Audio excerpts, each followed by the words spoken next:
অনুপ্রবেশকারী ধরা পড়লেই আর আদালতে নয়, খাইয়ে দাইয়ে সোজা বিএসএফ এর হাতে তুলে দিতে নির্দেশ দিয়েছেন মুখ্যমন্ত্রী শুভেন্দু অধিকারী। হাওড়া পুলিশ কমিশনারেটের কমিশনারকে এই বিষয়ে ইতিমধ্যেই ওয়ান লাইন নির্দেশিকা জারি করেছেন মুখ্যমন্ত্রী। হাওড়া স্টেশনকে অনুপ্রবেশকারীদের প্রধান ট্রানজিট পয়েন্ট হিসেবে চিহ্নিত করে মুখ্যমন্ত্রী বলেন, তিনি পুলিশ কমিশনারকে নির্দেশ দিয়েছেন এবার থেকে হাওড়া স্টেশনে কোনো অনুপ্রবেশকারী ধরা পড়লে আর আদালতে পেশ করার প্রয়োজন নেই।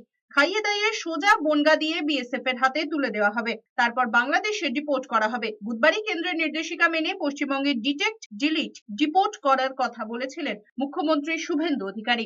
অনুপ্রবেশকারীদেরকে কোর্টে না পাঠিয়ে বাংলাদেশ বর্ডারে বিএসএফ এর কাছে পাঠানোর যে আইন কালকে কার্যকর হয়েছে, গতকাল পশ্চিমবঙ্গে পুলিশ কমিশনারকে এবং আরপিএফ কে ডাইরেক্টলি বলে দেওয়া হয়েছে হাওড়া স্টেশন থেকে সিএ এর আওতায় পড়েন না এমন বাংলাদেশি অবৈধ অনুপ্রবেশকারী ধরা পড়লে কোর্টে পাঠাবেন না, তাকে ভালো করে খাওয়া দাওয়া করিয়ে সোজা বনগা পেট্রোপল সীমান্তে নইলে বসিরহাটে বিওপির কাছে পৌঁছে দেওয়ার ব্যবস্থা করতে।